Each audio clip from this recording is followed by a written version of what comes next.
Well, this is probably going to feel a bit uncanny. I'll give you a second to adjust the sound of my voice. Ready? Okay. Hey everyone. It's nice to finally talk to you all. So, I've been doing a lot of thinking over the past few months about my art style and the direction I want to take it after Mr. Bindle and the Thistle's Dirge is over. I've been trying to find a way to share this style change with you guys that isn't a boring community tab post, but a visual example of what I'm going for.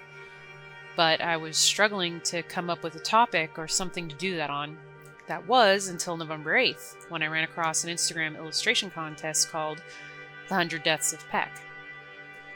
I'm not usually a contest person, but there was something about this particular project that resonated with me. So I wrote down my thoughts on how to kill this character and got busy working.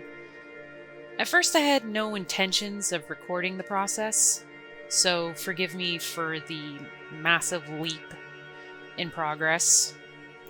But as I was working on it, I thought to myself, I can use this entry to talk about and show my updated illustration style. So here we are.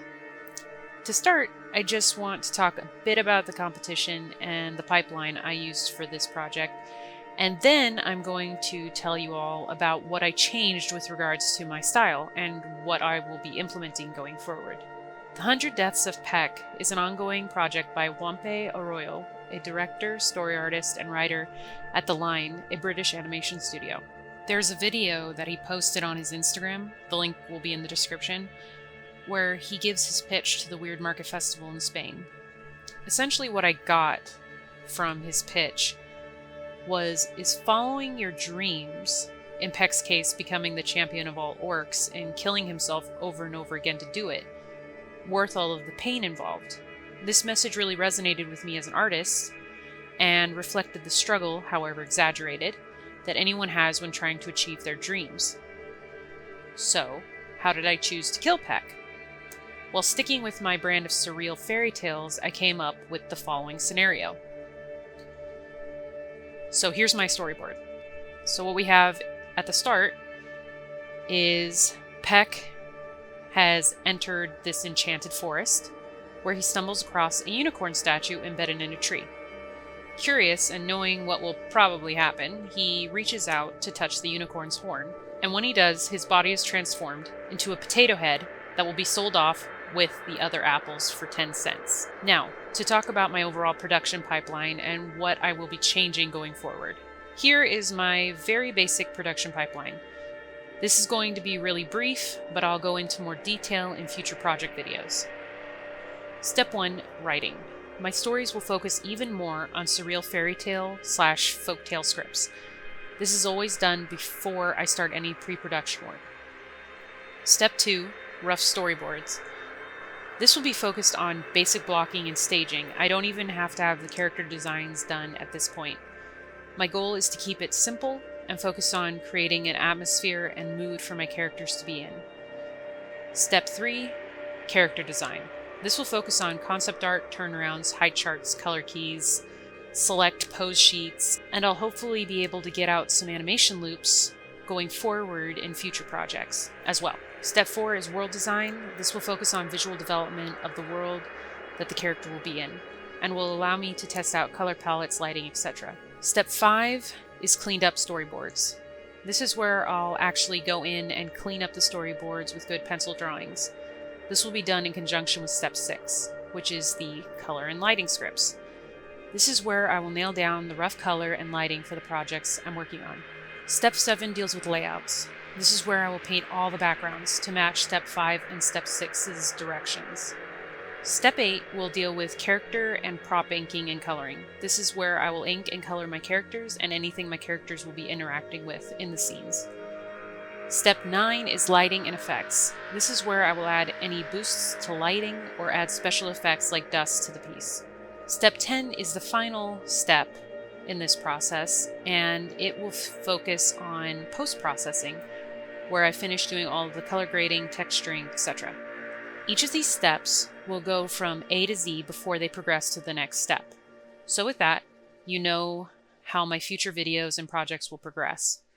But what is the biggest change that I'm making to my work? The major change to my work is going to be its aesthetics. As you can see in the video, I wanted my work to feel more like a Golden Age Disney movie had a baby with modern animation. To do that, I'm going to work on the following. I'm going to really push my character designs.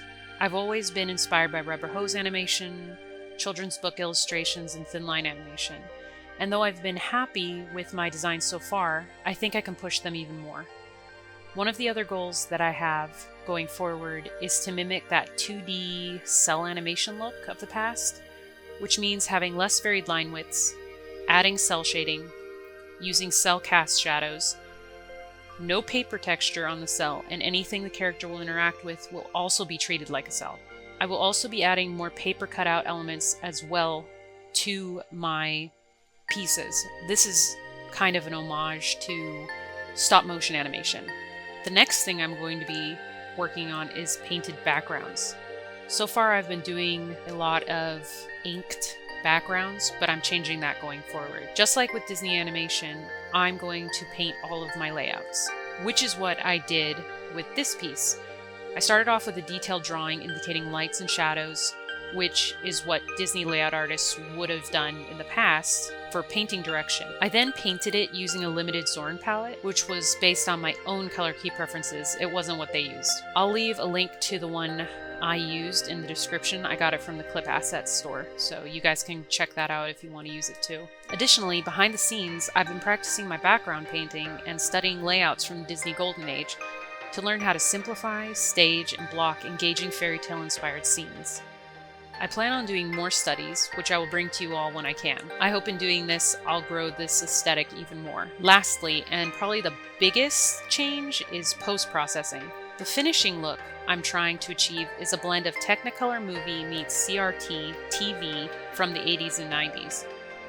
For the Technicolor effect, I will be using a CMYK color grading instead of an RGB, which feels more like the 80s and 90s. For the Technicolor effect, I will be using a CMYK color grading. This will be done with specialized layer settings for each color based on Technicolor movies.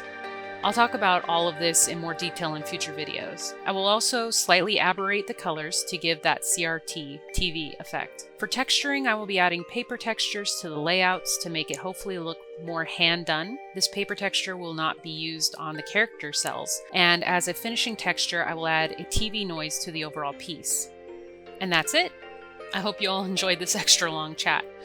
And if you have any questions about my process, then let me know in the comments, and I'll make a note of them and plug them into future videos on each of the topics. For now, I'll be returning to the usual video style format until my new project is released in February. I'm not quite sure how many of my videos will be narrated, so I'll be putting a talking head emoji in the title when I do narration, and a music emoji when it's just ambient music. Well, that's it for this video. Thank you all for watching, and I'll see you again soon.